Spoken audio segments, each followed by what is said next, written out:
Nekat menggelar hajatan pernikahan, puluhan warga di Blora, Jawa Tengah terpapar COVID-19. Petugas gabungan melakukan penyemprotan disinfektan ke rumah warga untuk mensterilisasi.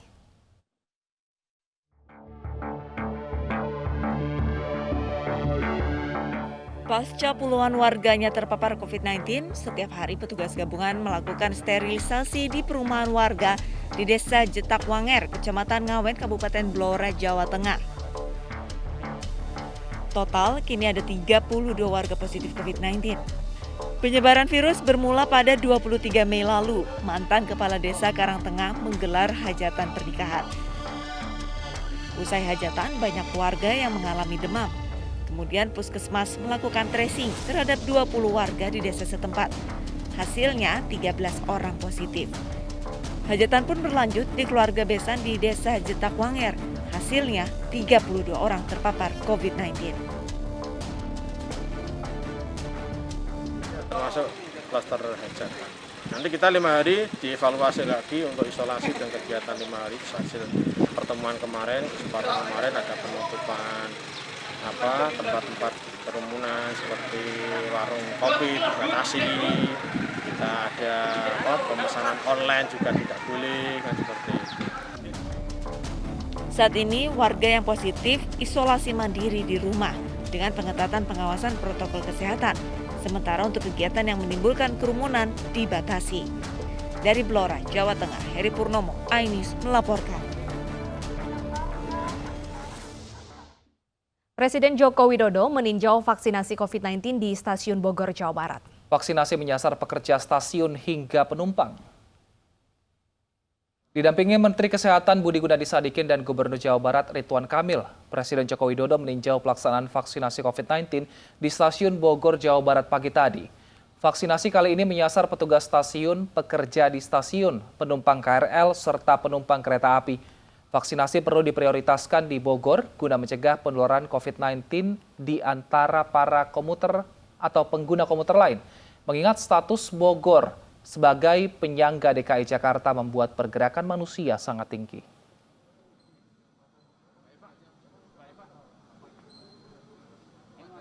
Ini saya melihat pelaksanaan vaksinasi di stasiun Kota Bogor. Kita tahu Bogor adalah wilayah aglomerasi penyangga dari Ibu Kota Jakarta, sehingga interaksi, mobilitas semuanya tinggi. Oleh sebab itu, kita ingin memberikan prioritas baik bagi penumpang KRL, kemudian penumpang kereta api, juga para pekerja yang ada di stasiun untuk melindungi mereka dari COVID-19. Sementara itu, pemirsa, pasien COVID-19 yang masuk ke Rumah Sakit Darurat COVID-19 Kemayoran, Jakarta terus meningkat. Pemerintah mengoperasikan Tower 8 di Wisma Pademangan untuk menampung pasien COVID-19 yang terus bertambah.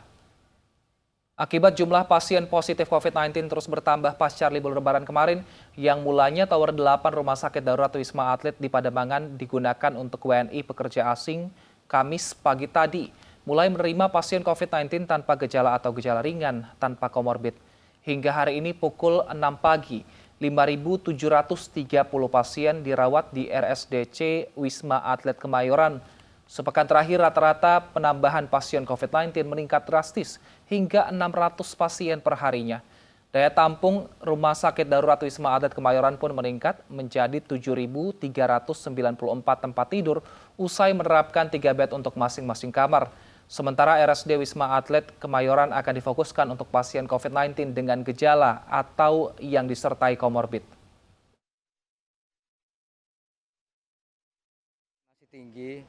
Kemarin sampai semalam memang pasiennya masuk adalah 590, hampir 600. Jadi ini seminggu ini stabil 600, 500, 600, 500. Rata-rata harian satu minggu ini. Jadi ini sangat tinggi sekali dan melebihi dari yang tertinggi waktu bulan Januari tanggal 24 ya, waktu itu kita puncaknya, itu efek libur Natal dan Tahun Baru.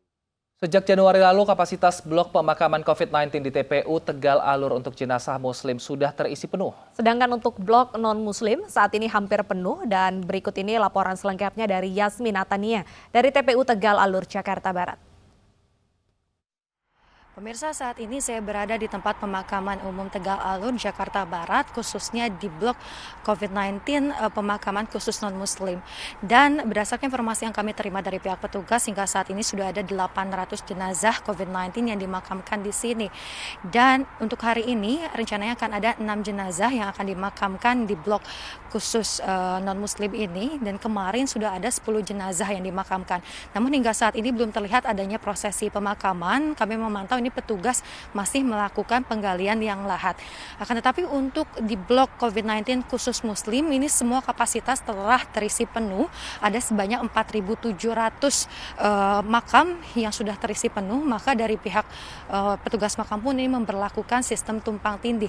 Artinya jika ada keluarga yang telah meninggal dunia dan dimakamkan di sini, kemudian ada keluarga atau kerabat lainnya yang meninggal dunia, ini dapat dimakamkan di satu liang yang sama. Kemudian selain daripada itu, akan tetapi ini ada persyaratan khusus, yakni batas usia makam ini adalah minimal 3 tahun. Dari Jakarta, Yasmin Natania, Abdul Rashid, Seprio, iNews melaporkan. Pemirsa, varian Delta virus COVID-19 ditemukan di Bangkalan, Madura. Bagaimana penyebaran di Indonesia? Selengkapnya kami hadirkan usai jeda berikut, tetap bersama kami.